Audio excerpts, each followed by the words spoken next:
Hello listeners, and welcome to this week's recording of Boomerang. Team 3 is here. My name is Jim, and your other readers are... Serene, Nan, Ray, and Caroline. Andrew is our engineer tonight, and he'll be doing the recording, and Ray will be doing the copying and distribution. The news this week is taken with permission from the West Lothian Courier, dated the 12th of September, and we're recording this on the 12th of September. As usual, the recording this week has been divided into 4 sections, and can I remind you at the very start that when you have listened to the whole recording, please post your wallet back to us from a post box and not from the post office. We will start the first section with some general news. Celebration time as doors open at brand new school. A special celebration has been held to mark the official opening of the brand new East Calder Primary School. The state-of-the-art school welcomed pupils from August 24 after being completed on time and on budget. Invited guests joined pupils and staff at the new school for a short ceremony, which featured musical performances from the East Calder Alumni Brass Band and enthusiastic singing by pupils from the school. Leader of West Lothian Council Lawrence Fitzpatrick, who unveiled a plaque to mark the occasion, said, "It's a huge honour to open this fantastic new school for young people in East Calder, and thanks to the pupils, staff and whole school community for welcoming everyone. You can already see the benefits that a new school brings as a platform for the delivery of quality education. The previous school building served the East Calder community since 1935, so I hope that the new school will also support local young people to achieve their full potential for many generations to come." East Calder head teacher Fiona Stewart added, "Thank you to everyone who came along to celebrate the opening of our fabulous new East Calder Primary School. The superb new building has been hugely welcomed by everyone in the school community and is already having a positive impact on our young learners, with our new learning spaces not only supporting academic achievement but allowing us to nurture creativity, collaboration and critical thinking for our learners." The new school was delivered on behalf of the council by development partner Hub South East, with Morrison Construction as the lead contractor. It was required as the previous school, which opened in 1935, was no longer suitable for the delivery of high-quality education. It has been jointly funded by Scottish and local government as part of the Learning Estate Investment Programme, which is administered by the Scottish Futures Trust. Works to demolish the previous school buildings are ongoing, with the recently built early years extension being retained. And there's a lovely photo of the councillors, a head teacher and some of the children at the ceremony of the opening. family fight to save the life of tragic cyclist dad. A super fit dad died during a bike ride over the Forth Road Bridge as his desperate relative battled to save his life. Christopher Clark, 47, was training for a 480-kilometre charity cycle with his uncle Robert when he passed away on the bridge on the morning of May the 12th after suffering a massive heart attack. The father of one from Livingston had stopped for a quick break when he suddenly took unwell and collapsed. Robert, 60, performed CPR on Chris for 40 minutes while he waited for emergency services but was unable to save his nephew. Christopher's grieving widow, Charlene, who has bravely opened up on how she ran through lanes of traffic to get to her husband after arriving at the bridge, believes he would have survived if a life-saving dip had been installed nearby. Charlene, 50, told the Daily Record, "Christopher left our house at 8:30 a.m. on that day, just like he had hundreds of times before when he was training for these events. They stopped on the bridge for a quick break, and it all seems to have happened so suddenly. Robert noticed all the life draining from my husband's face, and then he just collapsed. When I got there, I saw traffic built up ahead, and I ran across lanes on the road, dodging cars, but he had passed away by the time I had got there. I was absolutely hysterical at that point. Robert worked on him to try and save his life and managed to get his heart started again for a short while, but he didn't ever regain consciousness. In the weeks that followed, I had to focus on burying Christopher, but after the funeral, I started to think about the bridge having no defibrillator available. Why didn't the bridge have one? The nearest at the time was 3 miles away in Inverkeithing, but the Forth Road Bridge is 1.5 miles long and has pedestrians, buses and taxis passing through all day, every day. Charlene decided to launch a fundraising campaign in Robert's memory and quickly raised enough money to place 3 defibrillators along the bridge. She continued, "I decided to make it my personal mission to remedy the situation. With heart attacks, a chance of survival reduces every minute, so that the quicker someone gets a defibrillator, the better. I want to make sure that what happened to Christopher never happens on the Forth Road Bridge again, so we have planned to place the kits as strategically as possible."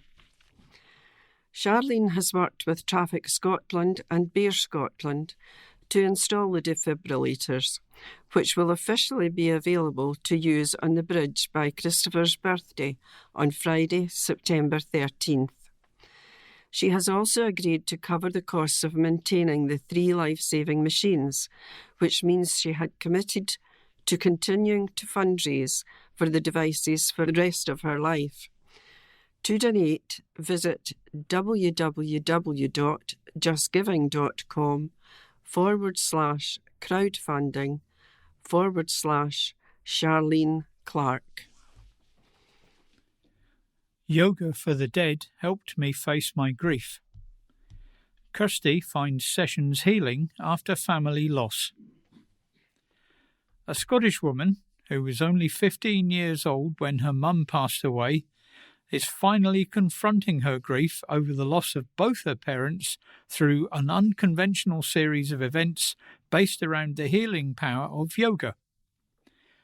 Kirsty Ainsworth was entering her 5th year of high school when she had to contend with the death of her beloved mum, Jennifer, who'd battled long-term health problems. Jennifer's loss had a devastating impact on Kirsty's dad, George, who turned to alcohol in an attempt to cope with his crushing grief.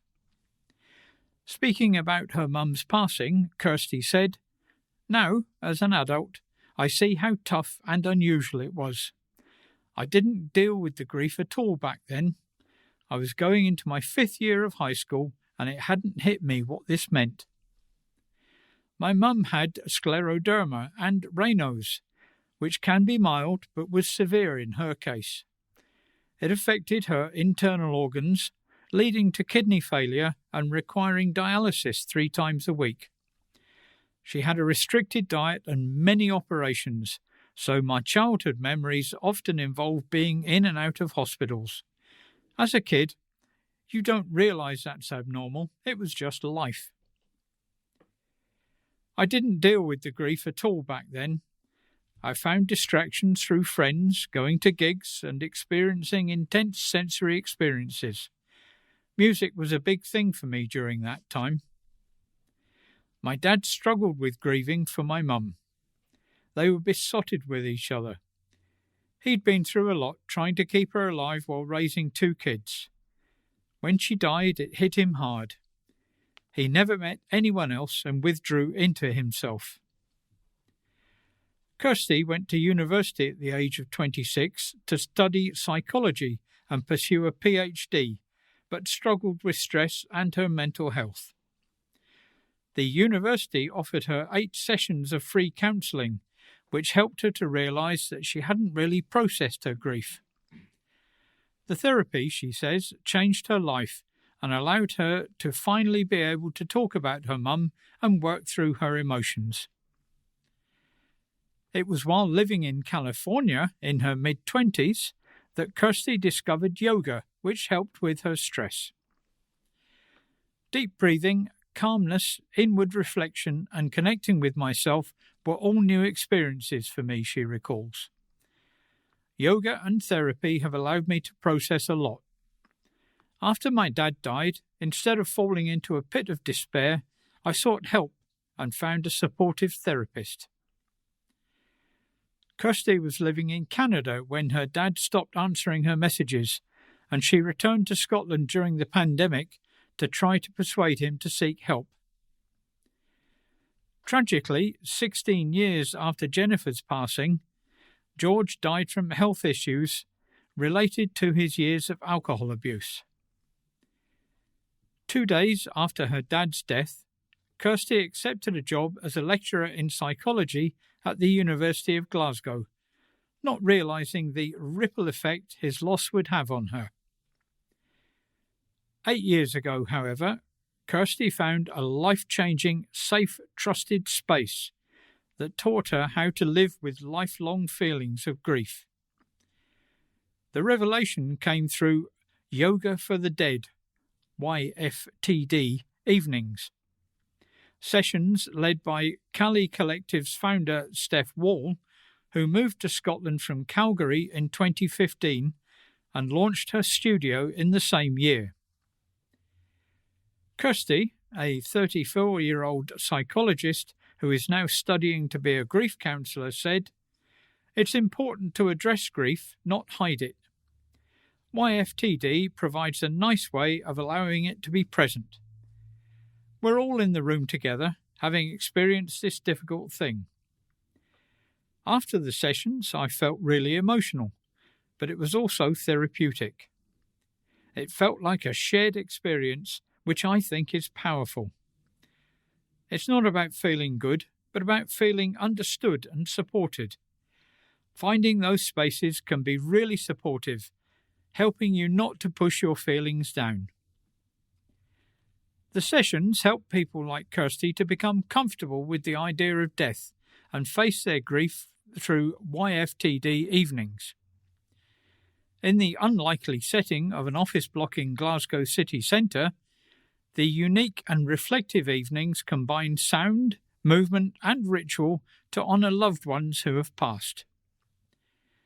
Upon entering the Kali Collective studio, attendees are confronted by an image of Kali, the Hindu goddess of creation, destruction and dismantling of the ego, symbolised by her holding a severed head. People enter a silent room and set up a mat with an altar for someone in their life who has passed, with the session being in their honour. Therapist Laura Wright is there to support anyone who's had a particularly intense experience, while musician Scott Cowie joins Steph in guiding participants in practice, music and mantra. After the session, attendees often stay to have a cup of tea and chat about what they've experienced. Steph explained, "Yoga teaches us how to be in the tension of life's experiences, like being with grief, and how to feel it fully. It's not just a physical practice, it's very mental and emotional too. We don't have an answer for grief. We aren't trying to fix anything. We just provide a space you can come into with your sadness. It's so open. Everyone is crying. You're all allowed to cry. I'm crying, you're crying. It's okay." Kirsty, who works as a researcher with Scottish Autism, continued, "I've experienced a few different deaths in my family, and it's important to address grief, not hide it. It sparked something in me that it could be progressive. The sessions are mostly yoga, but there's also space for reflection. People can bring something meaningful or choose to stay silent. I've attended 2 YFTD sessions. One featured a double bass, the other a violin. Someone played live music without singing. The room is small and all black, creating an intimate atmosphere. You're lying down, and the musician plays while each song corresponds to a different yoga pose. The poses are restorative and gentle, not strenuous. Kirsty went on. Grief and death are topics I find interesting, but people often don't know what to say. They think grief goes away, but it stays with you for the rest of your life. YFTD provides a nice way of addressing grief, allowing it to be present. We're all in the room together, having experienced this difficult thing. It's not group therapy, which is good, but it's a different experience being in that type of space. For me, the key is to express how you're feeling and talk about it. Mention the person's name who passed away and let people know you're thinking about them. Everyone who's gone through some experience with death, so there's a real supportive community. Kali Collective founder Steph insists that by locking grief away, we miss out on opportunities to live more fully. She explained, grief is a great teacher, but there's so much wisdom to be learned. But we often don't take the time to listen in. Death is so stigmatized. You have a certain time you're allowed to grieve for, then you have to get back to work as if nothing happened. People who come are curious about life and intrigued by everything about Kali and how she serves as a reminder of death's inevitability. It can be grief for pets, or sharing the grief for someone close, or being there to support others, even if no one in your life has died recently.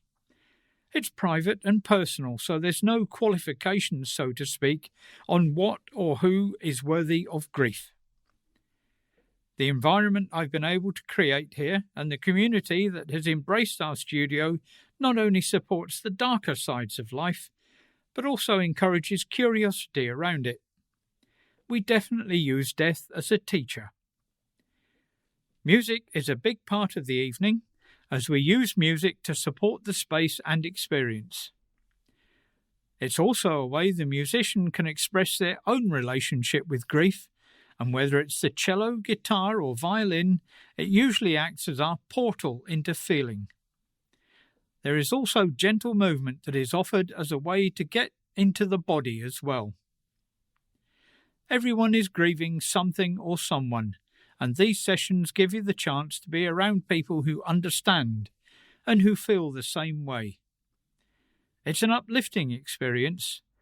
There are outpourings of grief, and there's also love, connection and support. As well as Yoga for the Dead, the studio, which is based in the Axiom building on Glasgow's Washington Street, also hosts death cafes, where people drink tea, eat cake and discuss death to help destigmatise it and have open, honest conversations around it. Since her dad's passing, Kirsty's focus has been on shifting towards self-care and putting less pressure on herself to achieve. I had a high-stress job, but after my dad's death, my partner and I decided to go travelling, she explained. We visited 36 countries in 11 months, wanting to shake things up and experience something different. It was a way to cope with the loss and gain a new perspective.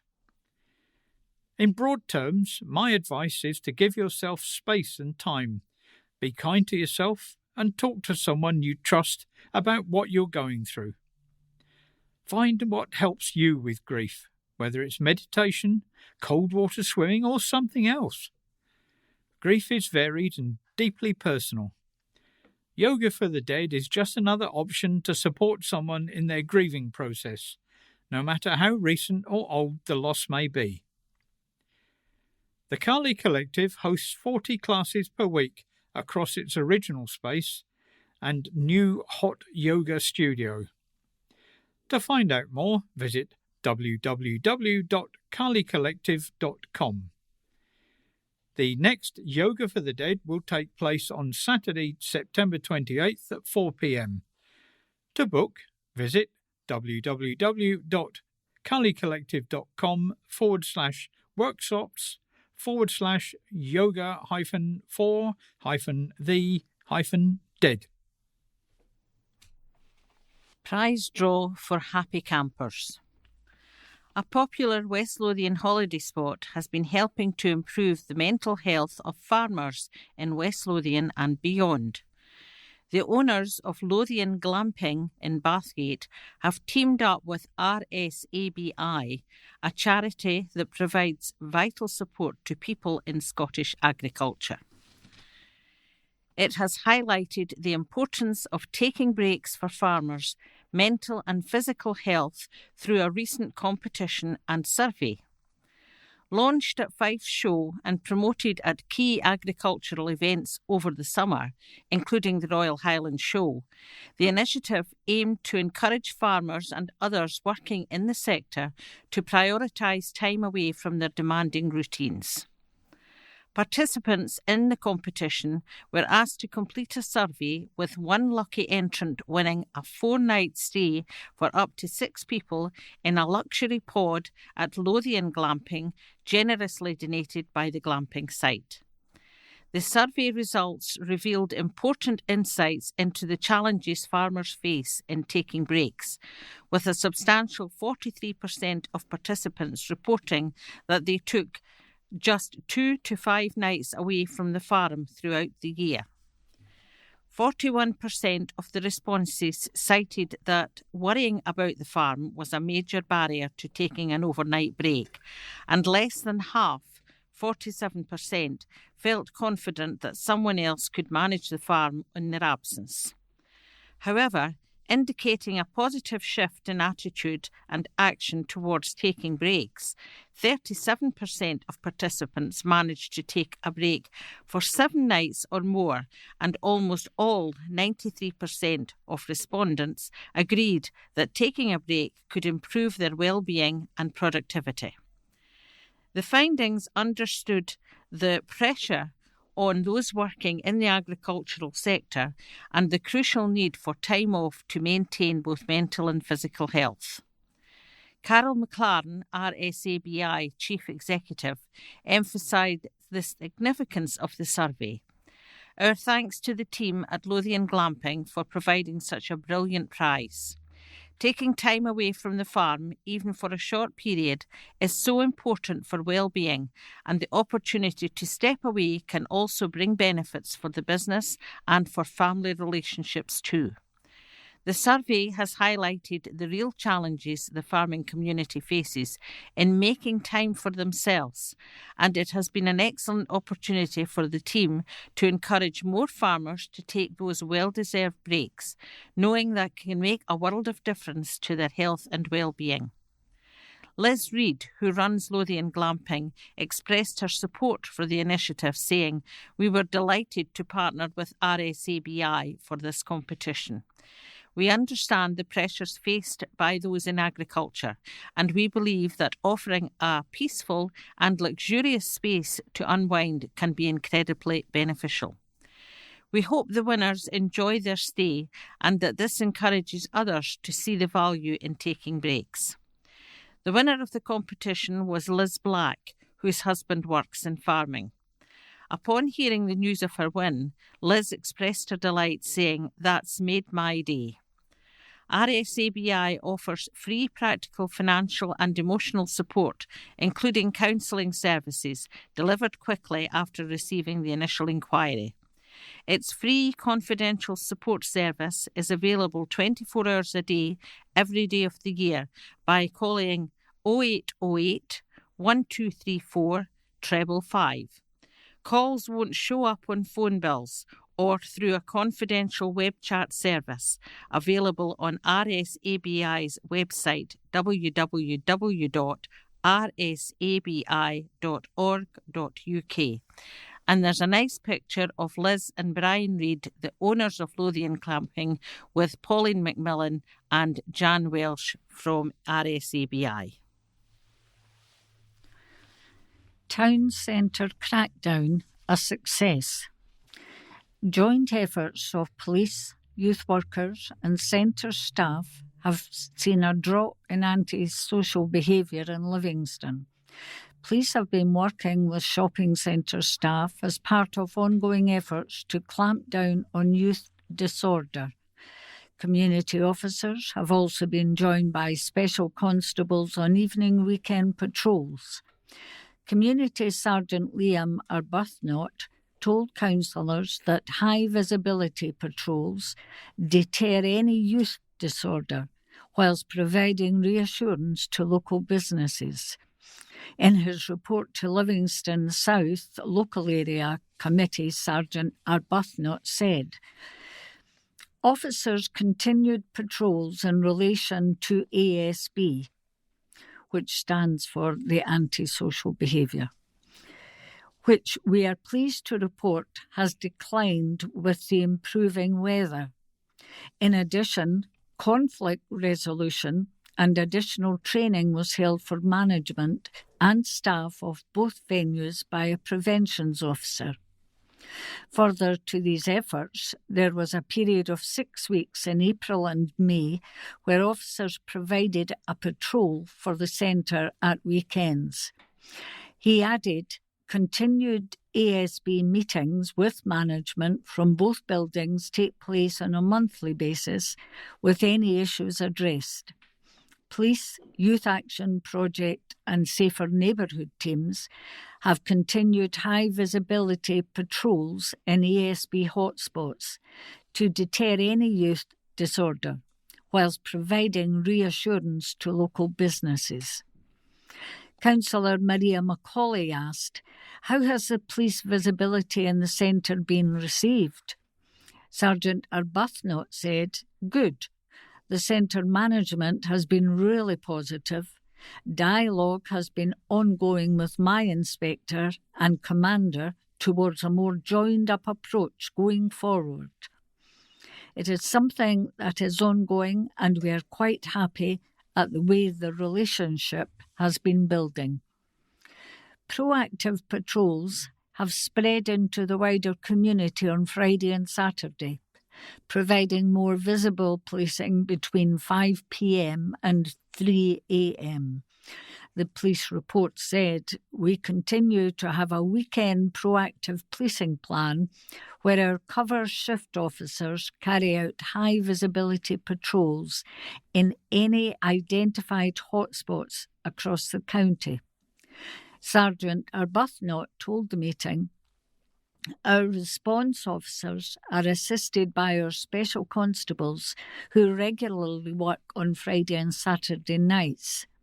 Our weekend plan includes regular visits to licensed premises to ensure adherence to licensing laws by patrons and licensees in order to prevent ASB and violence. Police also arrested an individual who tried to hold up staff in the Asda store and at another store in Livingston after threatening them with scissors. Community Sergeant Liam Arbuthnot told Councillor that high-visibility patrols deter any youth disorder whilst providing reassurance to local businesses. In his report to Livingston South Local Area Committee, Sergeant Arbuthnot said that the attempted robbery incidents had occurred within the first quarter of the year between April and June. There were calls to a mini-market in Huron Avenue in Howden, as well as Asda in the town centre. He added, it was established that both incidents were linked to the same suspect, who had presented scissors to members of staff in an attempt to obtain money and goods. Following an extensive area search, the suspect was traced and found in possession of bladed articles and charged with theft under the Protection Against Workers Act and attempted robbery and possession of an offensive weapon. Ready to retire after 30 years. Congratulations to Anne Mulheron, who is finally getting to put her feet up after 30 years with the NHS. Anne is retiring after working on reception for 30 years. 28 of these have been in Bathgate Health Centre at the community desk. She, along with one other doctor, is the longest serving member of staff and has worked in both the old location and current site. Daughter Kerry Ann Scott said, "She's retiring after many happy years. She's well thought of by all service users and I'm sure will be missed by many." And there's a lovely picture of Anne with her colleagues at the health centre.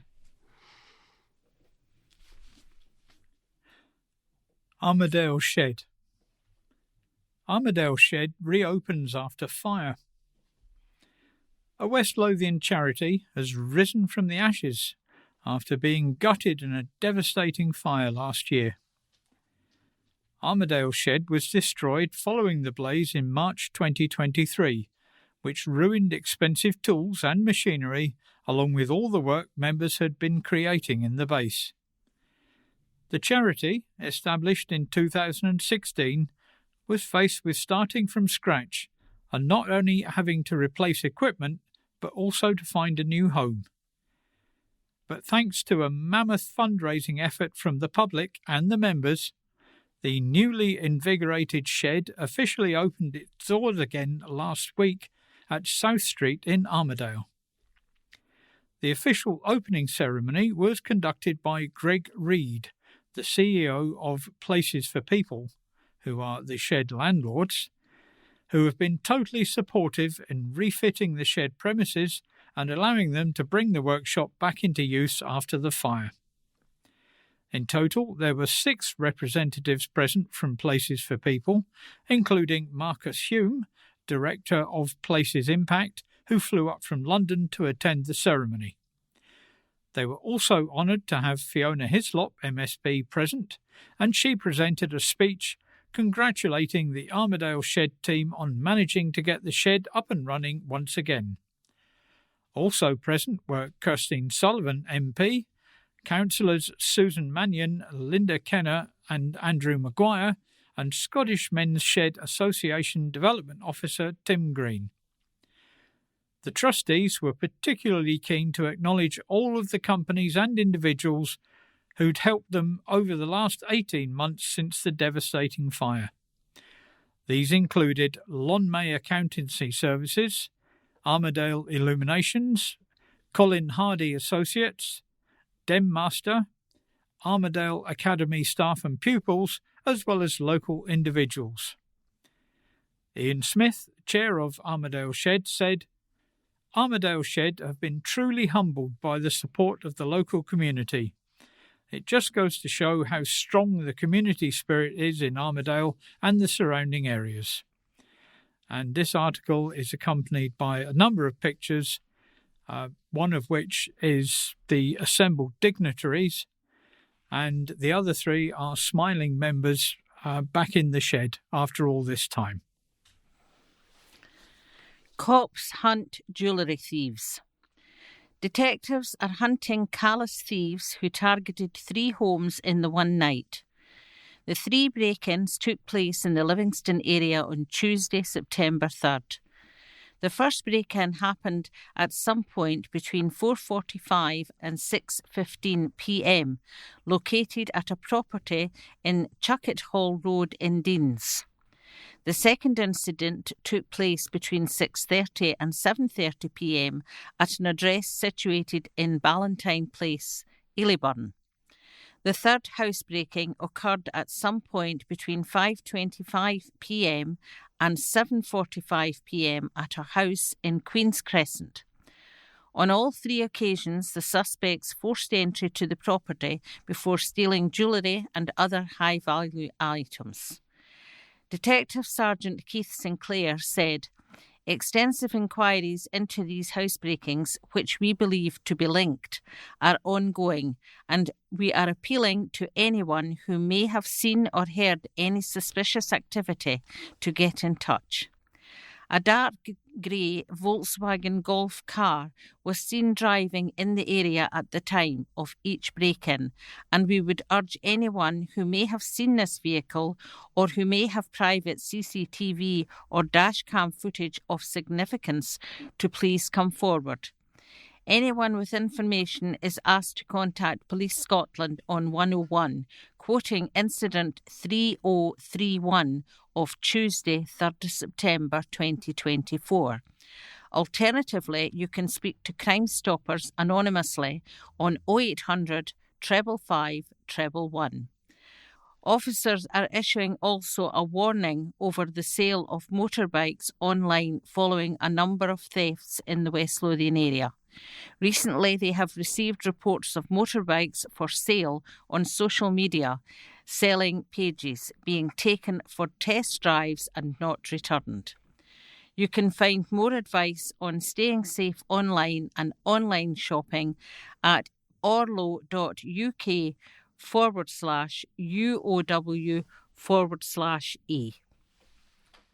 And that brings us to the end of part 1. We'll be back with part 2 very shortly.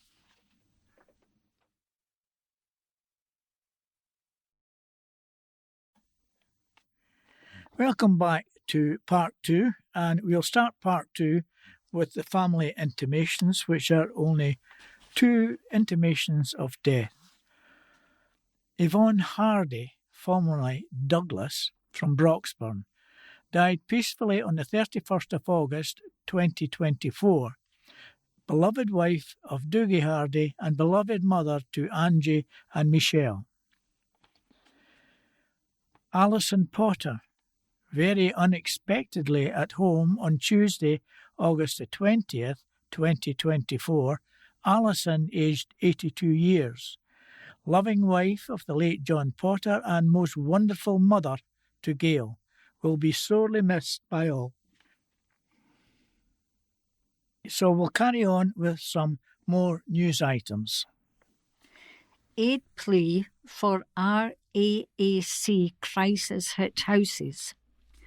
A national campaigner for homeowners hit by crumbling concrete has urged a West Lothian council to use its own money to help the more than 300 private homeowners affected in the county. Wilson Chowdhury of the UKRAAC campaign group told a meeting of West Lothian Council's executive this week they should step up to help homeowners facing losing hefty bills for structural surveys and repairs. RAAC roofs have been identified in council and privately owned homes in Bathgate, Linlithgow, Broxburn and Craigshill in Livingston.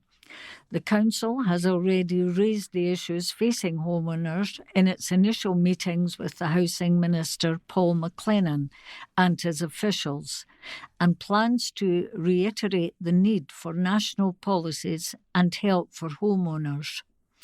The executive passed a motion from Labour urging greater cooperation as well as assistance from the insurance and mortgage industries and also in structural surveys. It voted down an amendment from Conservative Angela Doran-Timpson calling the council to urge Holyrood to give financial help to homeowners. Early, Mr Chowdhury urged the council to use the scheme of assistance to help homeowners. He told the meeting the homeowners needed to know every possible solution is being considered. Homeowners deserve clear answers, real support and immediate action.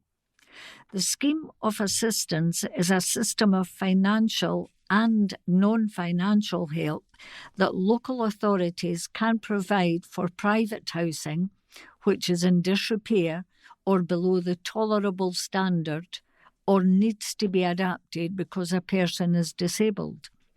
It does not extend to roof replacement or repair.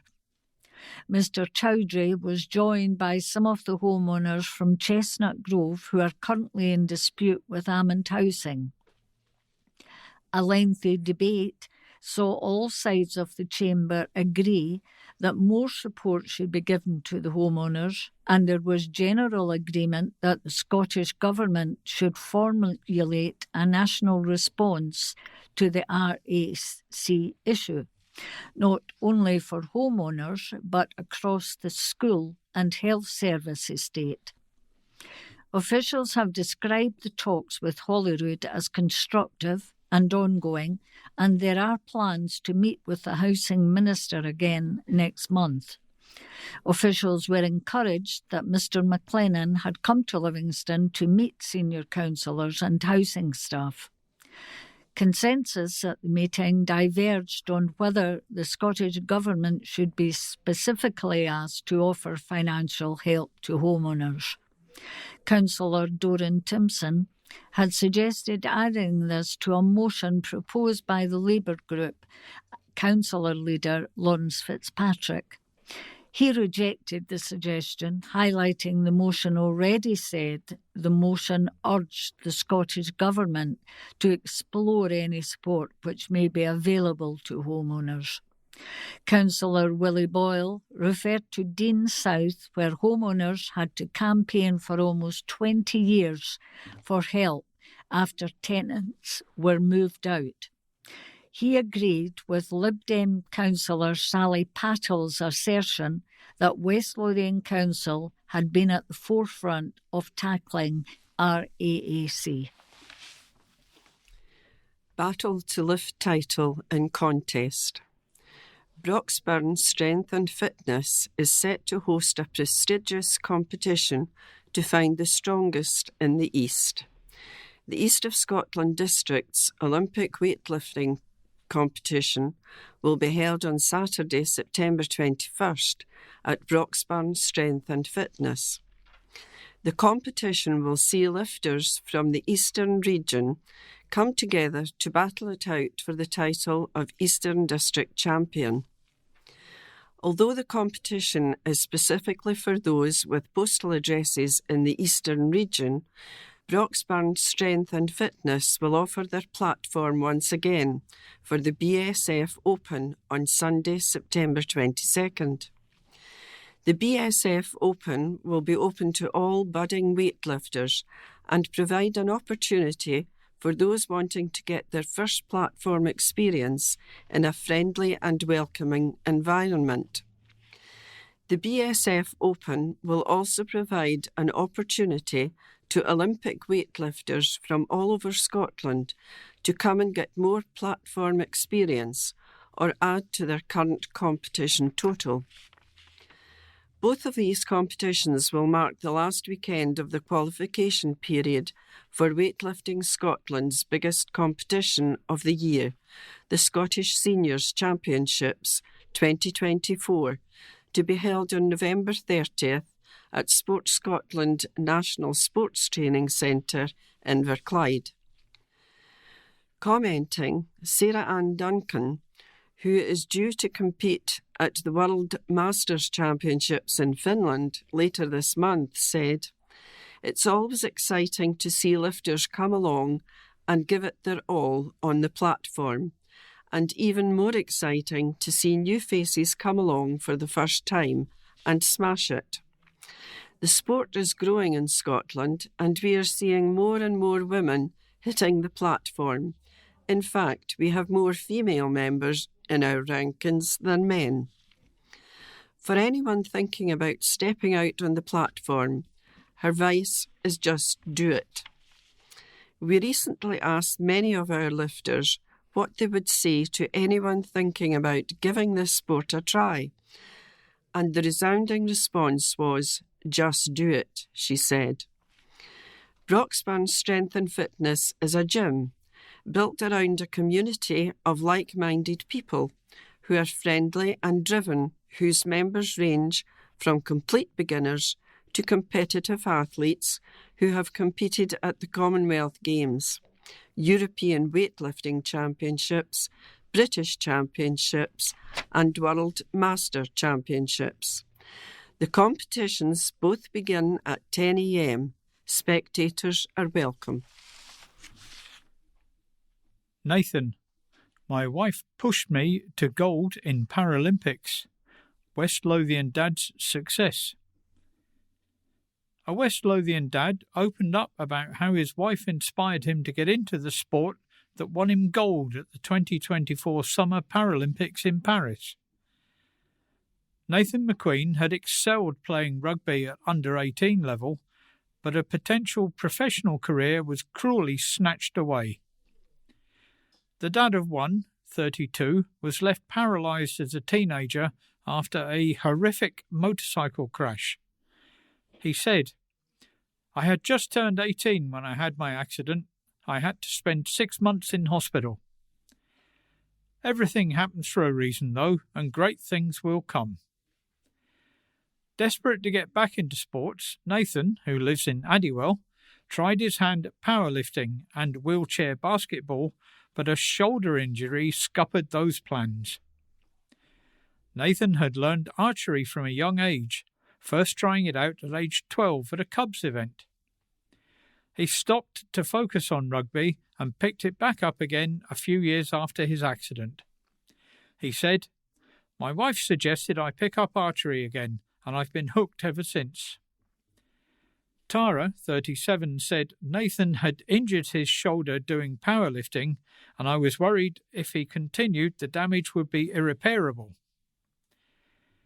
I knew he'd done archery as a teenager with his dad, and I felt it might be a good option to try.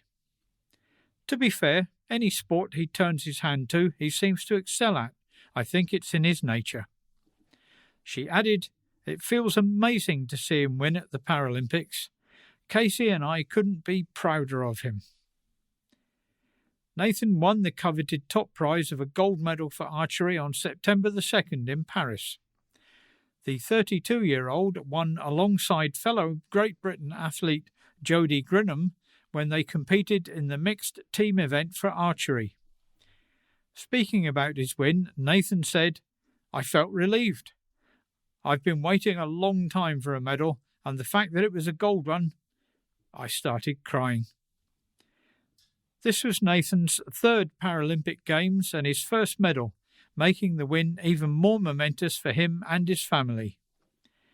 Nathan had 10 family members in Paris with him, who all celebrated the win with him. The full-time lottery-funded athlete has plans to now go to Disneyland with his wife Tara and his son Casey while he's still in Paris. He continued, "My wife is amazing and puts up with a lot, including me having to go all the way all the time to train. This was the first time my son got to see me shoot competitively. He called me a superhero." Speaking about the great atmosphere, he said, "The village is great. There's such a buzz around. The last games in Tokyo were during COVID, so we were not allowed near anyone except in your sport. It was a lot more social this time." Nathan hopes to inspire others who may be paralysed to try out sports adapted for those with disabilities. He said, "Don't be afraid to try anything. Go out and try things, new sports. Don't give up." Abortion buffer zones for hospitals. Abortion buffer zones are set to take effect within weeks at 2 sites in West Lothian. The new protected zones at St John's Hospital and the Balfour, both in Livingston, come into force in September 2024. From then, it will be an offence to intentionally or recklessly influence, harass or prevent anyone from accessing or providing abortion services in protected zones around certain hospitals and clinics. The Abortion Services Safe Access Zones Scotland Act 2024 comes into force and creates protected zones at 200 metres around all premises providing abortion services. Within those zones, it will be a criminal offence to behave in ways that could influence the decisions of women and staff to access services, impede their access, or otherwise cause alarm, harassment, or distress.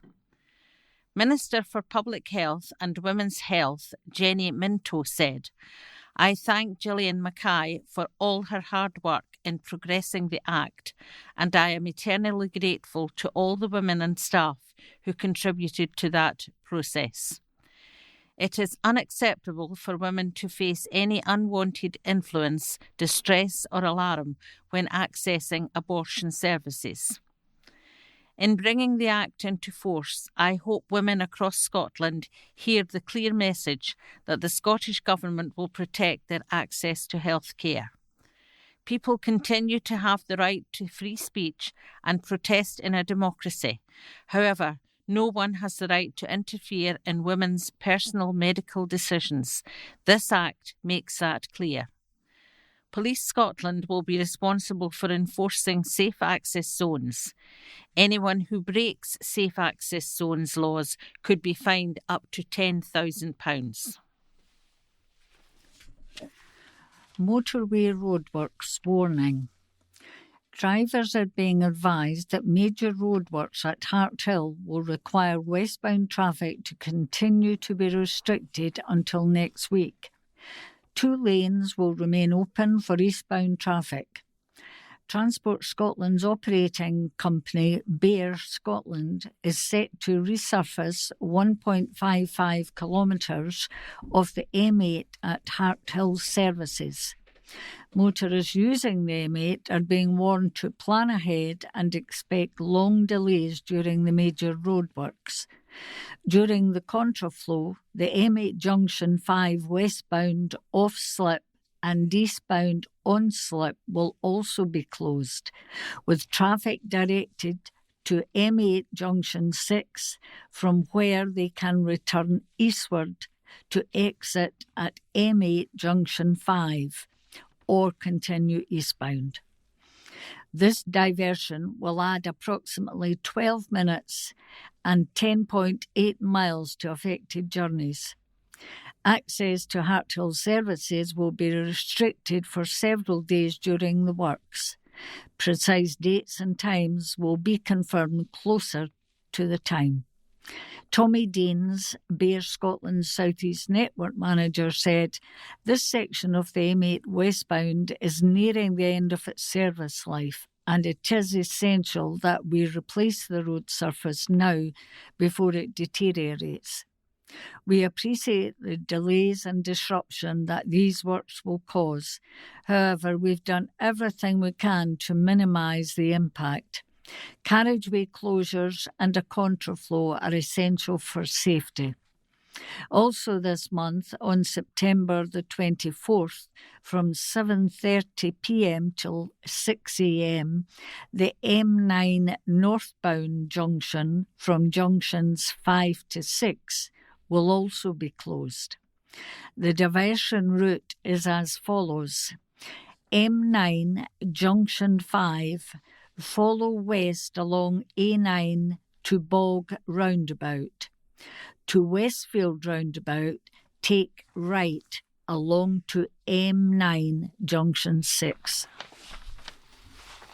MP's plea over threat to 440 jobs. Both the Scottish and UK governments are being called upon to step in and save over 400 jobs that are under threat at Livingston's Mitsubishi plant. Last week, the company announced it had entered into consultation with 440 workers at risk of redundancy at their manufacturing plant, blaming a downturn in demand for its air conditioning products. But one worker who has asked not to be named said bosses had been denying for months that jobs were at risk, adding, "We are gutted that they are doing away with workers and shifts.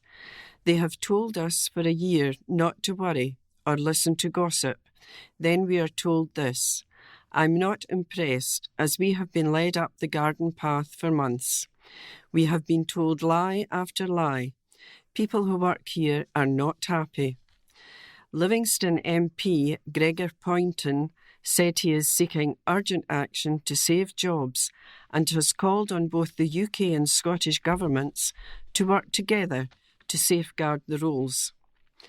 In letters to the Minister of State for Industry, Sarah Jones MP, Maiata Fenbula MP, Parliamentary Under-Secretary of State at the Department for Energy Security and Net Zero, and Tom Arthur, MSP, the Scottish Government's Minister for Employment and Investment, Mr Poynton urged both governments to act swiftly in coordinating efforts to support the factory and its workforce.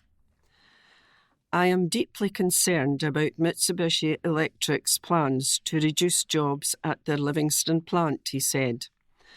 I've written to both the Scottish and UK government asking for them to explore all options for financial and strategic support to help secure jobs at the plant and to bolster the firm's order book. Later this week, I hope to meet with the Secretary of State for Scotland and the management team at the Livingston site to further discuss how the UK government can best support the business and its workers. MSP Angela Constance said she's also working to support affected staff. She said, "This is very disappointing news for Livingston and beyond, as Mitsubishi has long been a major employer in West Lothian. Mitsubishi are proposing a radical reduction in their workforce, and this is a significant blow to hundreds of individuals and their families, impacting greatly on our local communities and local economy. I have written to Mitsubishi Electric seeking a meeting at the earliest opportunity to discuss the situation in detail. My priority is to ensure that the workforce is supported and that all alternative avenues are explored. I'm also reaching out to the Minister for Employment, seeking advice and support from the Scottish Government and its agencies. I stand ready to support those affected in any way I can." Leader of West Lothian Council, Lawrence Fitzpatrick, added, "Mitsubishi has been a very important local employer in Livingston for close to 50 years. They are part of our heritage and thousands of West Lothian residents have worked there over the years." Going back to their initial investment in Livingston in the late 1970s, their headquarters in Livingston has added billions to the local economy over the decades. Despite this news, Mitsubishi will hopefully continue to contribute significantly to the local economy in years ahead. West Lothian Council and our key economic partners will do all we can to support the staff impacted by this decision in the coming months and weeks. Mitsubishi spokesperson said, "This decision was not entered into lightly. Our priority during the consultation period is to handle the process with the utmost respect and care for everyone involved. We recognise the personal impact of this process and are supporting our team through this transition. Despite seeing some growth in the UK market, the majority of our production at the site has been for mainland Europe, where there has been a widespread downturn in demand. This has led to the extremely difficult decision to begin the consultation process. We remain committed to our facility in Livingston and manufacturing heat pumps at this site. We do not anticipate any effect on deliveries or supply." Strictly Beatson. Event in honour of tragic graduate Ailey McHugh. Gym team getting ready to step out on the dance floor for charity. Members and staff at a Lanarkshire fitness club are preparing to strut their stuff in a Strictly style fundraiser in honour of a gifted young woman who lost her life to cancer, aged just 22. the 6-strong team from David Lloyd Hamilton are being put through their paces by professional dancers in preparation for the Strictly Beatson fundraising dance-off to be held at the Sports Club on October 12th. It's the latest in a catalogue of fundraisers held since 2017 in memory of club member Ailey McHugh, a Strathclyde University pharmacy graduate who had everything to live for. Following a very short battle with a rare and aggressive form of cancer, fun-loving, vibrant Ailey passed away in March 2017. The club is committed to continuing Ailey's legacy by raising funds for Beatson Cancer Charity to enable it to continue supporting people in the west of Scotland who are affected by cancer. Gracing the dance floor for the 3rd annual Strictly Beatson event to mark Ailey's 30th birthday will be David Lloyd class instructors Karen Simcox, Sharon Mooney and Linda Stobbart, club member Murray Fallow, and employees Jordan Maguire and Fraser Richardson. Team Ailey 2024 is being coached by professional dancers Ruby Quinn and Caroline McCune, who is also the troupe's choreographer.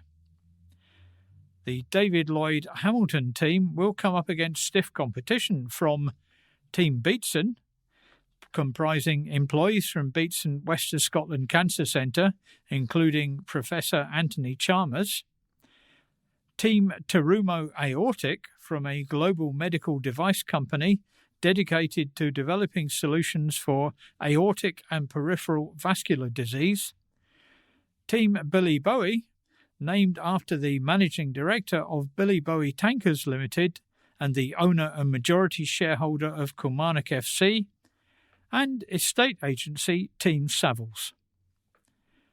Since launching its Strictly 2024 appeal, the David Lloyd team quickly smashed its target, and its fundraising total is now approaching £14,000, thanks to the generosity of nearly 300 supporters.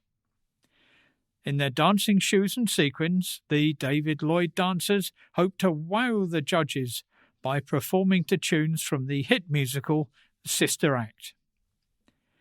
Among the dancers at the inaugural Strictly Beatson extravaganza in 2022 were relatives and friends of young Bothwell woman Ailey. It was a coup for Beatson Cancer Charity to have attracted to the first glamorous fundraiser of its kind dance world royalty, Donnie Burns and Heidi Grosskreutz Burns. Donnie of Hamilton is 14 times Latin American world champion, while his wife Heidi is a Latin American and swing maestro known for making the final of the Fox TV series So You Think You Can Dance.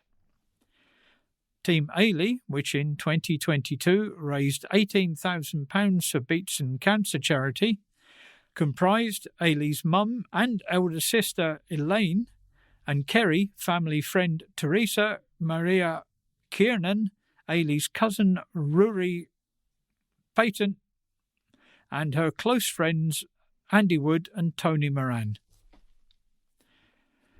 Latin American and ballroom professionals Tracy Donald and her partner Graham Fox, who have danced competitively all over the world, brought more than 20 years' experience to the Lanarkshire team of novices who danced to tracks from Elton John's stage show Rocket Man.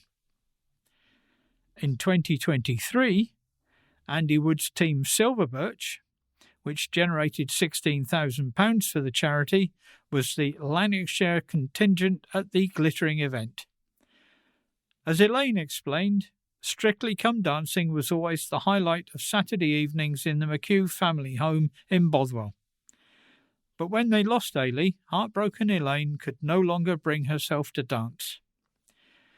Dancing was something Ailey, Kerry and I loved to do. Every Saturday night we'd dance round the living room to Strictly Come Dancing. It was our party piece, said Elaine, 63. But when Ailey passed away, I couldn't bear to dance. It had been our thing.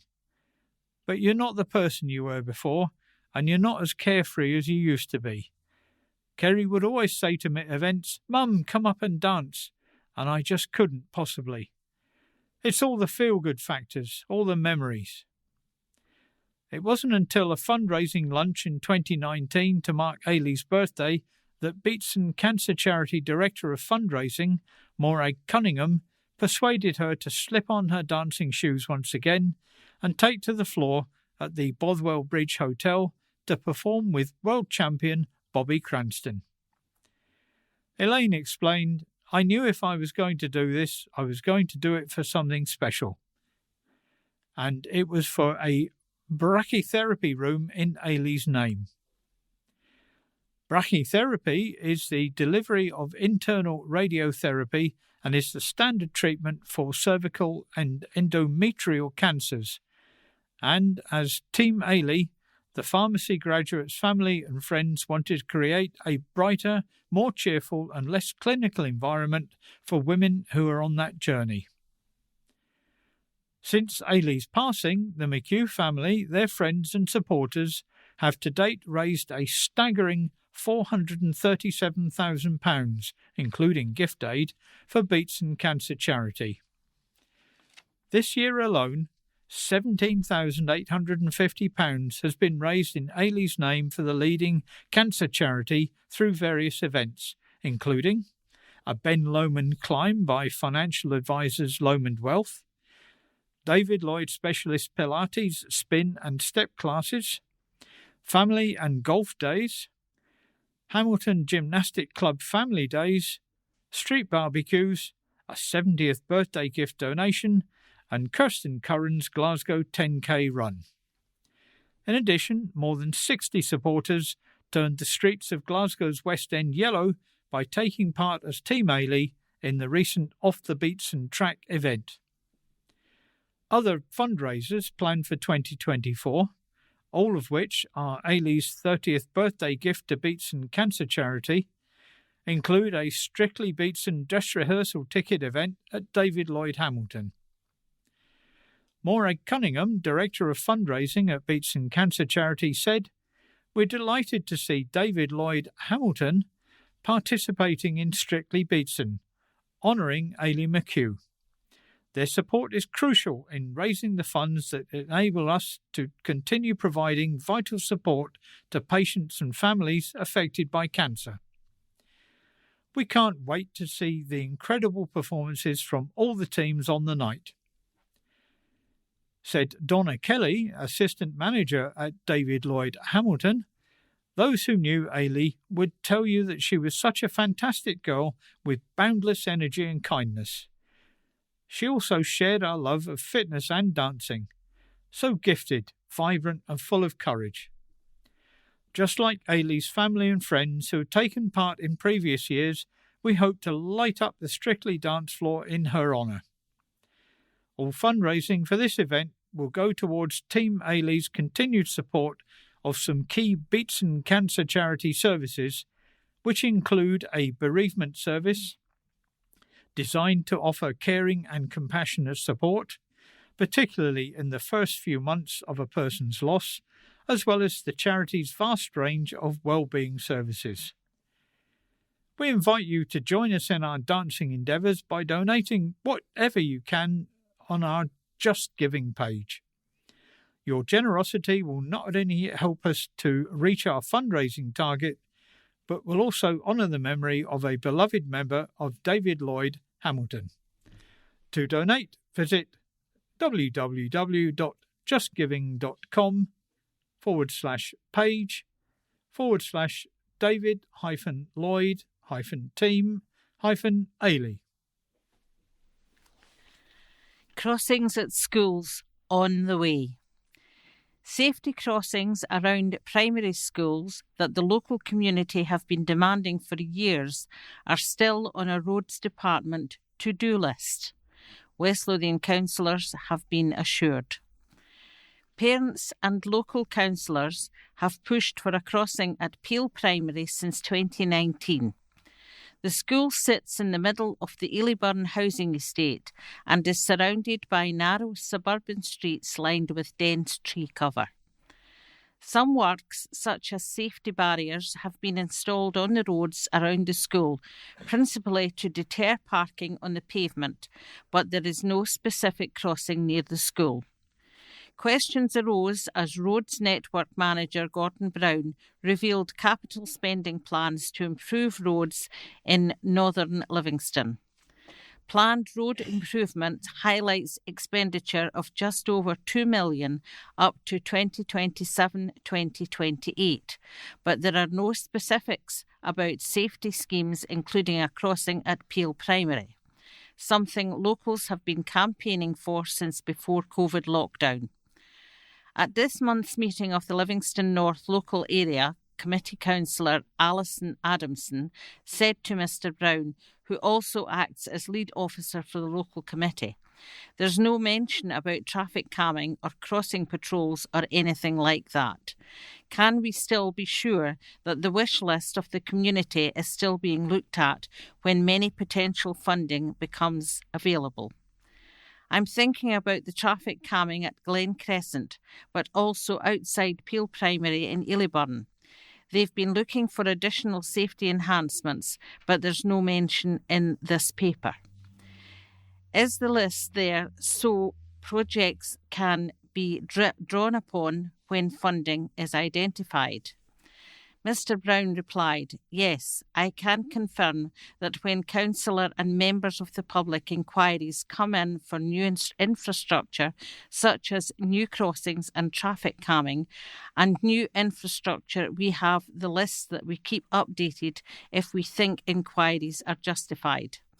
That's called the infrastructure request list. So that's constantly maintained by officers for when future funding becomes available, either internally through the council or through external funding from Transport Scotland." Councillor Adamson inquired, "Brilliant, so that's an ongoing thing." Mr Brown also gave the same assurance on a Peel Primary crossing to another councillor, Andrew Miller.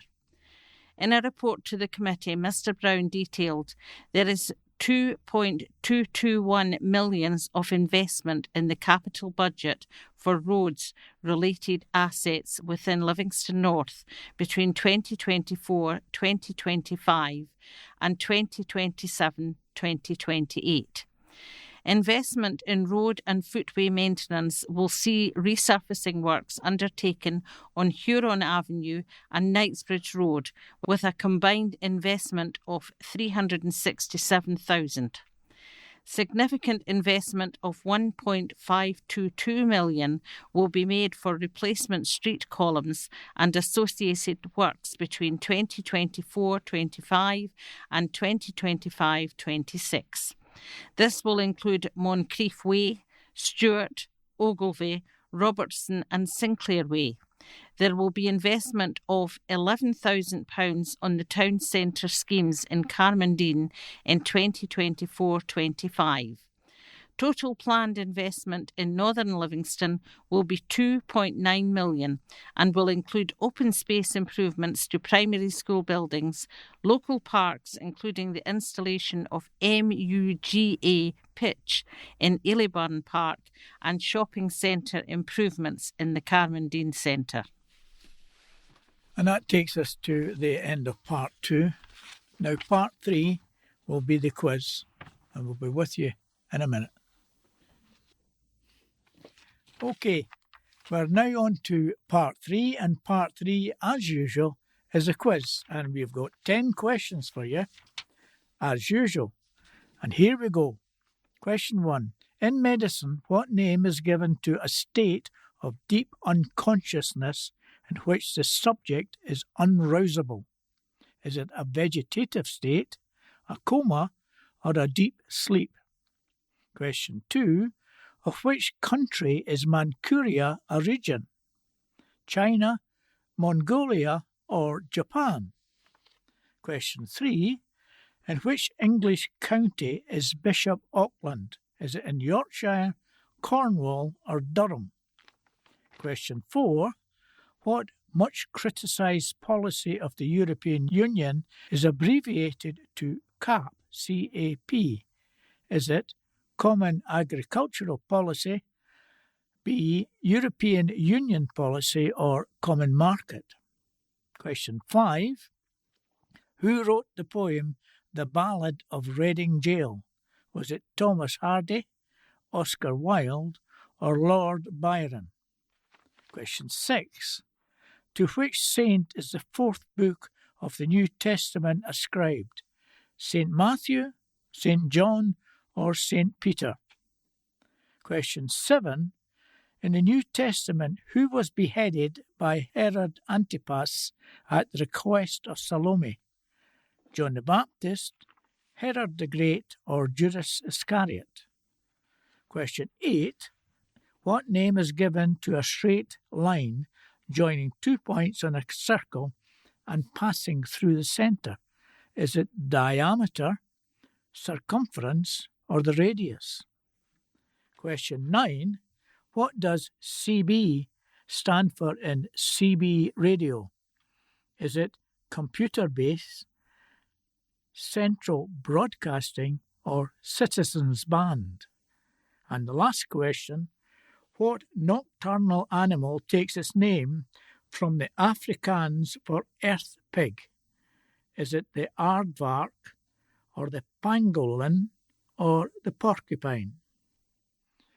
Back in a second with the answers. Put the kettle on. OK, folks, here are the answers to the pub quiz. In medicine, what name is given to a state of deep unconsciousness in which the subject is unrousable? Is it vegetative state, coma, or deep sleep? And the answer is a coma. Number 2, of which country is Manchuria a region? Is it China, Mongolia, or Japan? And the answer is China. Number 3, in which English county is Bishop Auckland? Yorkshire, Cornwall, or Durham? And the answer is Durham. What much criticised policy of the European Union is abbreviated to CAP? Is it Common Agricultural Policy, the European Union Policy, or the Common Market? And the answer is the Common Agricultural Policy. Number 5. Who wrote the poem The Ballad of Reading Gaol? Thomas Hardy, Oscar Wilde, or Lord Byron? It was Oscar Wilde. To which saint is the fourth book of the New Testament ascribed? Is it St. Matthew, St. John, or St. Peter? And the answer is St. John. In the New Testament, who was beheaded by Herod at the request of Salome? Options was John the Baptist, Herod the Great, or Judas Iscariot. And the answer is John the Baptist. Number 8. What name is given to a straight line joining 2 points in a circle and passing through the centre? Diameter, circumference, or radius? And the answer is diameter. Number 9. What does CB stand for in CB radio? Is it computer base, central broadcasting, or citizens band? And the answer is citizens band. And the last question, what nocturnal animal takes its name from the Afrikaans for earth pig? Is it the aardvark, the pangolin, or the porcupine? And the answer is aardvark. And that's the answers to the quiz. And what we're going to do is we are actually finished up with all the news from the Courier. But please don't switch off now. Please stay tuned for something different. Ray, one of our team, has been out and about and has recorded interviews with Kirstine Sullivan MP and Gregor Poynton MP, and we have added the recordings here. Hello listeners, and welcome to the first edition of a new feature which we will include in some of our recordings. You may recall that we recently asked you for suggestions for people or organisations that we could interview on your behalf. Since then, we've had a general election, and there have been significant changes in the MPs who now represent us in Westminster. We at Boomerang have been lucky enough to persuade the newly elected MP for Bathgate and Lithgow, Christine Sullivan, to take some time out of her busy schedule and sit in the hot seat. So without further ado, we'll begin. Welcome, Christine. Thank you very much for making the time available to speak to us, and may I first offer congratulations on your election victory. Thank you very much. I really appreciate that. It's been a whirlwind of a few weeks, but we're getting there, yeah. Good. Could you give our listeners a brief introduction to you as a person? What's your background? Have you always lived in West Lothian? Are there any interesting snippets that our listeners could know?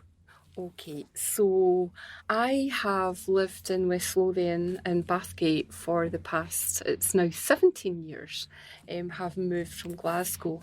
I grew up in a small village at the foot of the Campsie Hills and then moved to Glasgow for my education. So I studied at Glasgow University, an undergraduate in politics and French.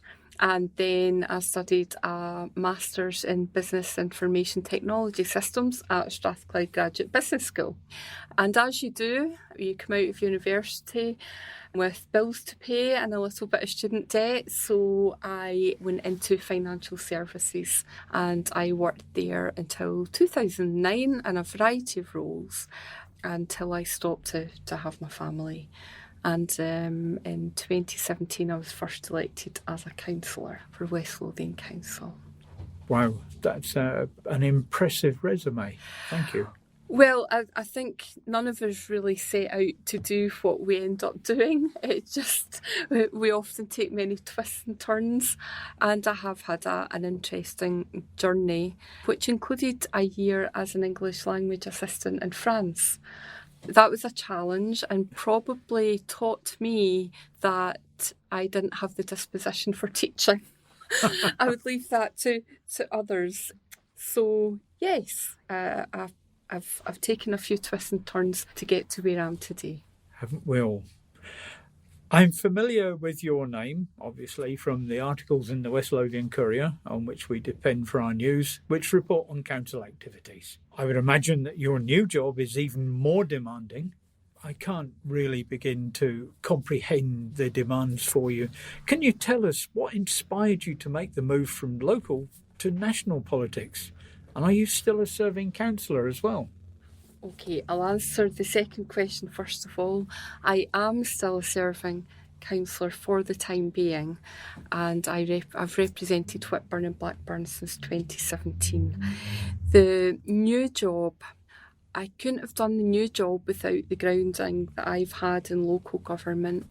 I think local government is under severe pressure, has been for many years, and for me, a lot of the levers of change actually are national parliaments.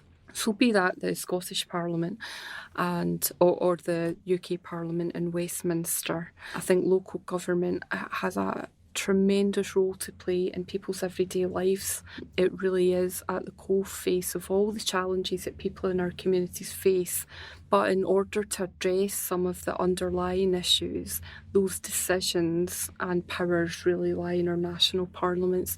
And I think having seen a lot of the struggles of people in our communities, and indeed the opportunities our communities have, it really pushed me to stand for election to Westminster. Thank you. It must have been very daunting walking into the Palace of Westminster for the first time. How are you finding being an MP? I would imagine there's lots to do and learn, and even simple things like how to find your way around and the various protocols that have to be adopted when you're actually in the chamber. Daunting, yes, that doesn't even begin to describe it. And I think when you come from a very working class, normal background, such as myself, it's an environment that you never expect to find yourself in, ever. And all of a sudden you're walking in corridors and you pass people that you've only ever seen on TV before, or you're sitting across the chamber from them, and you think, wow, I'm actually here in this place that I've only ever seen on TV or visited as a tourist. It is daunting, particularly the responsibility that comes with it. I'm very aware that not many people get the opportunity to serve their community and their home in this way, and it's something that I take very seriously. And I think it's also important that we take the local into the national. And you might have picked that up if you've watched my maiden speech. It was important to me to talk about the communities across the constituency, from Bowness through to Blackridge and Blackburn. I won't name them all because my maiden speech did go on a bit too long perhaps. But yeah, it is a daunting place to be, but I'm very aware that I've been given a tremendous opportunity and responsibility by the people in the constituency. That there are some, as you say, some very everyday things that you have to get used to, such as finding your way around.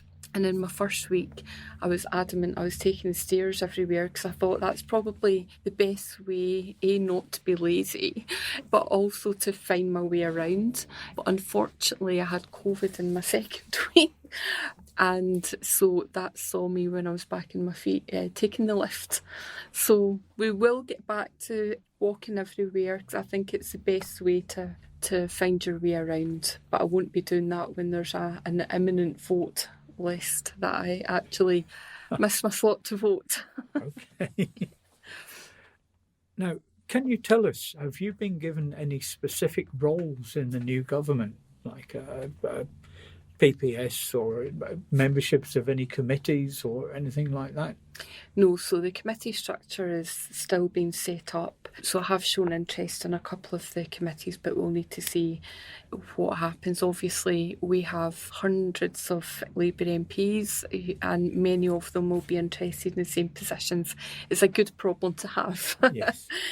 So, and to be honest, still having my councillor role as well as being an MP, for me, I see that as 2 full-time jobs. So I'm working flat out at the moment, doing the best I can for my constituents in those roles, and that's where I want to focus at the moment. Great, thank you very much, and I appreciate you taking the time to actually come here and do this for us as well. Another question that I would like to ask is there anything specific in the Labour Party manifesto that would be of assistance to people who have a sight impairment or sight loss?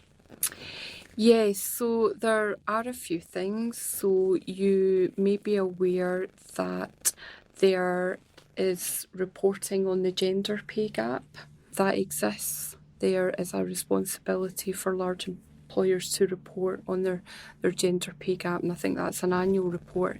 The Labour Party has committed to introducing disability and ethnicity pay gap reporting, because I think it's really critical that we understand where people with disabilities are disadvantaged in the workplace and that we work to address that. The government is also committed to supporting disabled people to work by improving employment support and access to reasonable adjustments.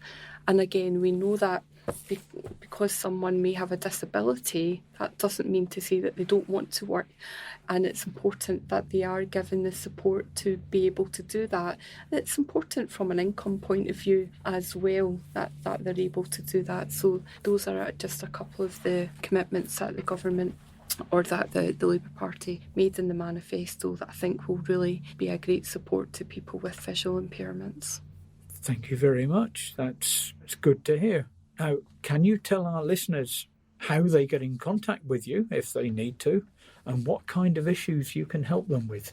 Well, I can help in all sorts of issues, and you would not believe some of the things I've had land in my mailbox. Very quirky things, but important things, important to the people who are raising them. People can get in touch with me via email, so they can contact me at kirstine.sullivan.mp@parliament.uk.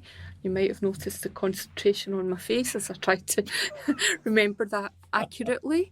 I'm also having surgeries, so I've had 2 already, one in Bathgate and one in Lithgow.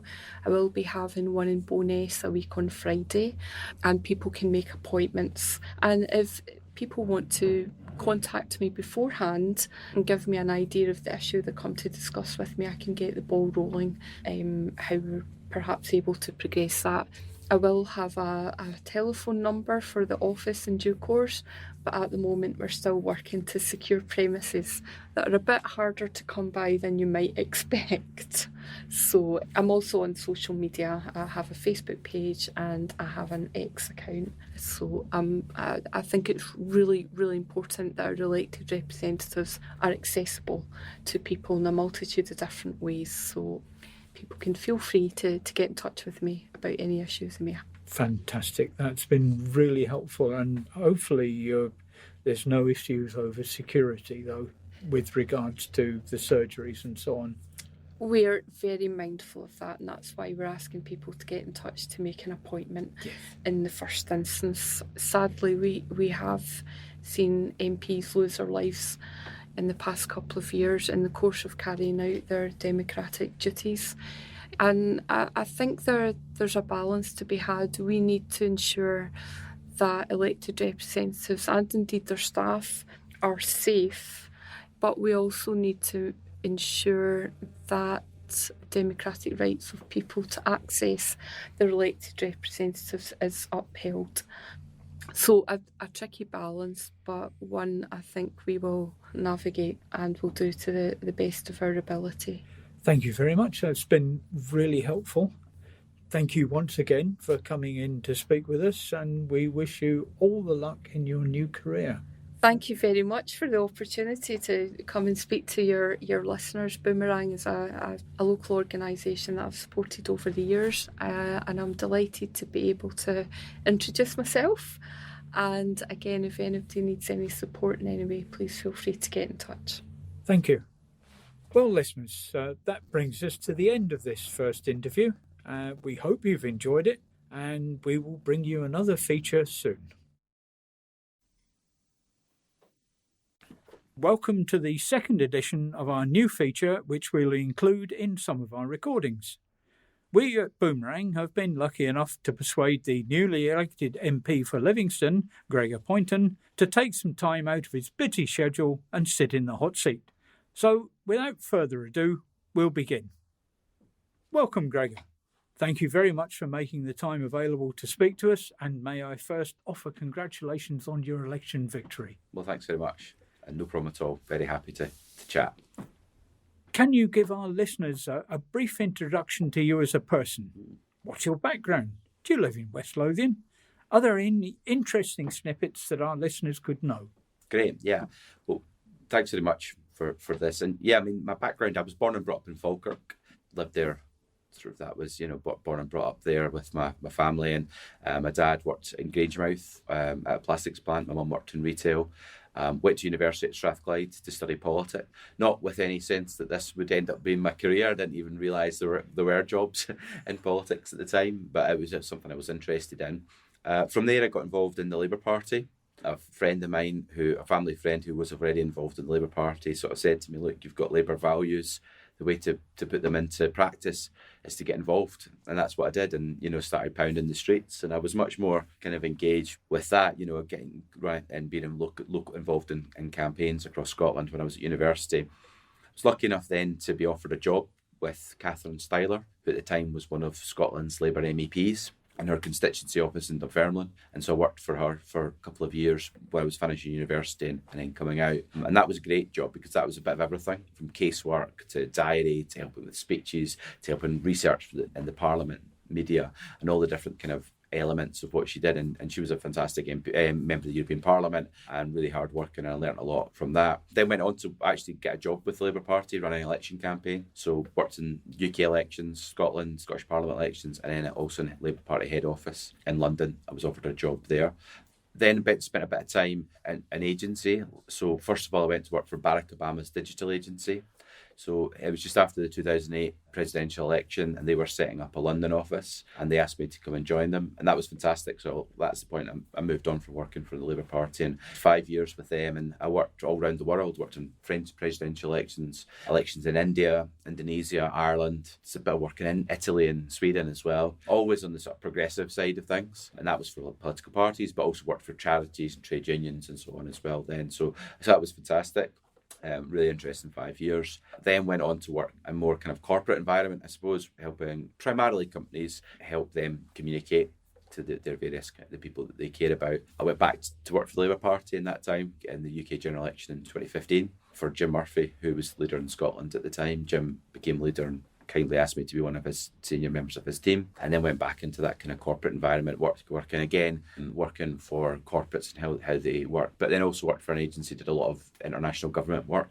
Probably most interestingly, I worked in the Kurdish regional government in Iraq, so I was out to Erbil and helping support the Prime Minister's office there, rebuild essentially after the war in Iraq, but then also ISIS that then followed, and they were trying to essentially get sort of normal politics, normal governance back, and so we were helping them build a sort of Prime Minister's office, a foreign affairs team within that, and also a delivery unit as well. So how do you bring in the sort of functions of government? So helping there. So that was sort of my experience. And in terms of West Lothian, during that time, and that's why I got to know the local West Lothian Labour Party. When I worked for the Labour Party, worked on a number of campaigns. I covered West Lothian, worked in the by-election in 2005 when Robin Cook passed away, and I was organiser. So I knew the people in West Lothian well, and they knew me, and they were keen for me to be their candidate when the opportunity arose last year. So that's sort of maybe a bit of a rundown of my background and what I've been working on. So hopefully I can bring some of that understanding, both kind of on the ground of local politics, local campaigning, but then also try and make an impact with that experience in Westminster too. Thank you very much. That's a wide-ranging and very varied CV you have there, and great experience. I was going to say that I would imagine that your new job is really demanding, but you've obviously been in some pretty demanding situations already. And you've already told us what inspired you to make the move into national politics. But it must have still been very daunting walking into the Palace of Westminster for the very first time as an MP. How are you finding it? I'd imagine there's lots to do and learn, and even simple things like finding your way around and the various protocols that have to be adopted when you're actually in the chamber. Yeah, absolutely. It was interesting because speaking to some new colleagues, I think the first time some people they'd never been in the Commons before, even just into the building, and that was them arriving as an MP. I had been in quite a bit previously, when I worked for the Labour Party. I was in and out quite a lot, so I sort of knew the layout. But it was very different to go in as an MP and that role, and there are corridors you have access to that you didn't have access to before. So just in the sort of practicalities of it, there's certainly that. And, there's lots to learn like any new job. And it's funny, in one level, it's like any new job, there's new protocols and things to learn. But for me, it's, want to use this opportunity to further the campaigns that I'm interested in, but also on behalf of the people of Livingston constituency. And that for me is a bit that's most exciting. Of course, speaking in the House of Commons for the first time, as I did a few weeks ago, I had to ask questions. I'm not yet on maiden speeches. So this is some protocol. I went to do my maiden speech. I was looking to do it in a debate. I had emailed the Speaker's office, as you do, to give them a bit of a heads up that you're looking to get in. I thought it was on the list. I was on the list, I was told, but I sat there for 6.5 hours during the debate and didn't get called. So, but which is fine, and that's all part of it. And actually, it was interesting because I listened to a lot of maiden speeches during the course of that 6.5 hours in Parliament. But so you still have to bob to try and get called and so on. So you're learning. So that's part of it too for me. But I think for me it's about what I get done. Both here in the constituency, but then also in Parliament to make an impact in both. That's wonderful. What a great story that is. Now, can you tell us, have you been given any specific role in the new government, like a PPS or membership of any committees yet? Or So the committee, do not know to the PPS, the committees are coming up soon. I'm actually standing for election to be the chair of the Scottish Affairs Committee. So the way that all the select committees are elected by every member of the House, so all 650 MPs have a vote, and that will be elected in a couple of weeks' time when we get back after recess. So you have to be nominated by 15 think it is MPs, and then it goes to the whole Parliament to vote. So there's a sort of huge number of select committee chair elections about to come up, because each of them have come up, and the party that has the chairpersonship is determined in advance by essentially the number of MPs you have determines the number of chairs you have, and then it's sort of worked out between the parties. So I'm going for the Scottish Affairs Committee, so that'll be on the 11th of September. So I'll find out then whether I've been successful. But I'm keen to use that role. I think there's a real opportunity. I think 25 years of devolution. So I think I'd be keen to look at that, about how that's worked, where it's not, how the two parliaments, Scottish Parliament, UK Parliament, can work better together, UK Government, Scottish Government can work better together, and try and take some evidence around that to get a real sense of what's worked and what's not, and perhaps give a bit of a blueprint and some suggestions to go ahead, given we will have elections in 2026, to perhaps to the next government thereafter of how best to work. Because I think we've got probably the most pro-devolution government we've ever had, really, in this government, and I'm keen that to make that work and play a part in that. And then also in that role, I'd be keen to look at industrial strategy across the whole of Scotland, but also how that affects Livingston constituency in West Lothian, about how we can use a UK-wide industrial strategy to grow the economy in Scotland. So I think there's work to be done around that. Right. And just as a side point there, you're interested in the two governments working together, absolutely, rather than total independence. Yeah, absolutely. I'm for devolution. That's what I want to see. I think can work best. I think without trying to get too party political, I think the two governments have had probably political, but also they've had an interest to almost pick a fight rather than get around the table and get things done. And I hope that changes over the coming years. And I think it has, to be fair. I think, hopefully from a Labour side, we've been open to working with the Scottish Government. Keir Starmer's first trip out number 10 was to Edinburgh to come and see John Swinney as First Minister and sit down and try and work out ways to improve that relationship. But in fairness, I think that has been reciprocated on the Scottish Government side so far. Ahead of the King's speech, there were a number of bills which have impact in Scotland, and the Scottish Government were keen to work with the UK Government on some of those. So I think that's the way I think it should work, is, as a cooperation rather than, the sort of political fights and across the two, that it's really clearly just, you deal with that. It's just that in the real world, that's not how actually it works now. There has to be clarity around the Constitution, but equally, I talk about industrial strategy, growing the economy. Clearly, the UK Government has a part in that. Clearly, the Scottish Government has a huge part in that, and clearly the local councils do too. So how do the different layers of government work together in order to make a positive impact for the people of Scotland? So that's something I'm really seized of. Making devolution work for Scotland, I think, is important. That's great, thank you. Now, is there anything specific in the Labour Party manifesto that would be of assistance to people with a sight impairment or sight loss? Yeah, I think that there is in that, and I think part of what the government's trying to do in terms of accessibility more broadly is to support people with sight loss into work, and support and get the benefit system and the job support around people into work. And I think it's more across the board, people for sightless, getting people into work and creating an environment. And I know the employment bill that's about to start being consulted on at the moment has got provisions in it to help people into work. And I think that's really important, is, how do you create an environment that allows people to get into work and contribute to society, give them dignity in work, and give them appropriate support. So that's something that's being consulted on now more broadly. So I think, as that goes through, I think we hopefully we can hear from people with the sight loss community as part of that, to make sure that the legislation, that employment bill that's going through, has appropriate provisions within that bill to allow for that support and to work. So that I think should be something that's it's very important, piece of legislation that's just starting its way through now. Okay, that brings us neatly actually onto the next point is, can you tell our listeners how they get in contact with you and what kind of issues you can help them with? Of course, yeah. Well, first things first, email is good, gregor.poynton.mp@parliament.uk.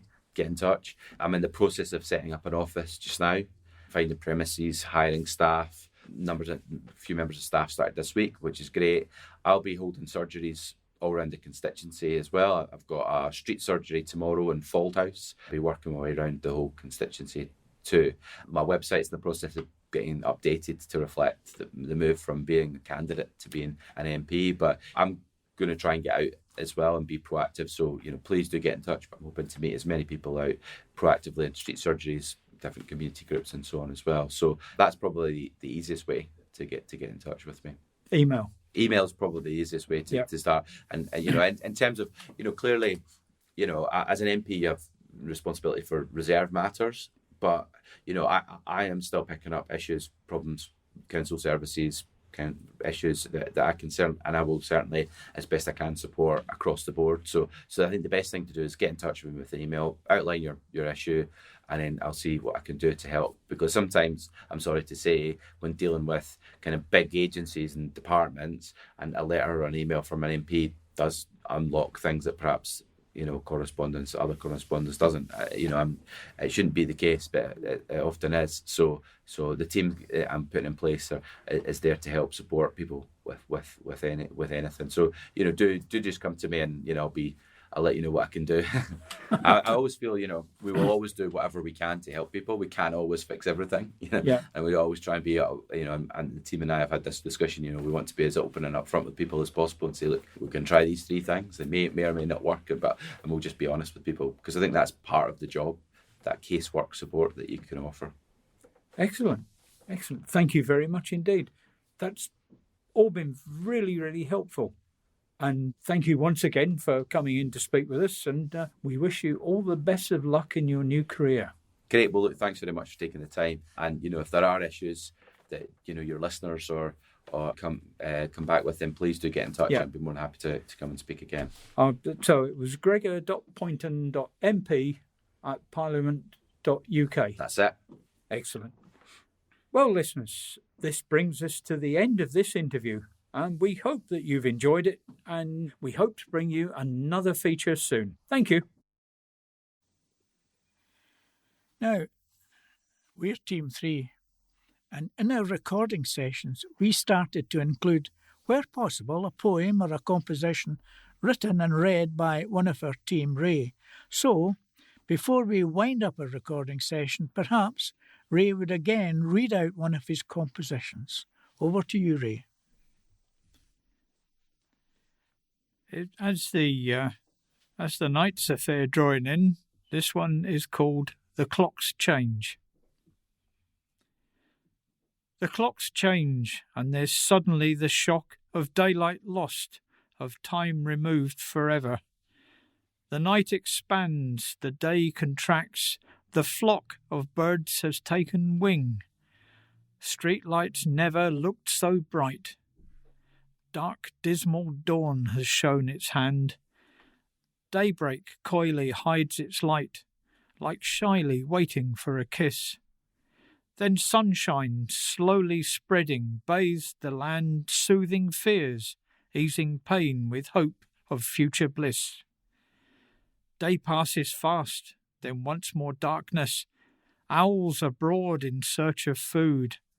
Branches bare, trees standing tall, spreading fingers, gaunt and lifeless. No solace can be found just now, no peace, no calm, not anywhere. But spring is just around the bend, and all my worries it will mend. We have come now to the final of our recording. We hope you have enjoyed it, including the interviews with Ray, with the MPs. Can I say, when you've finished listening to this recording, please put the USB stick in the wallet, reverse the label so that the cutout corner is at the top right-hand side, and post it back to us as soon as possible. And could you remember, wallets should only be posted in a post box. Do not post them in a post office. So, it's goodbye from the members of our team. Therine, Nan, Ray, and Caroline. And goodbye from me, Jim. All together now? Bye. Bye.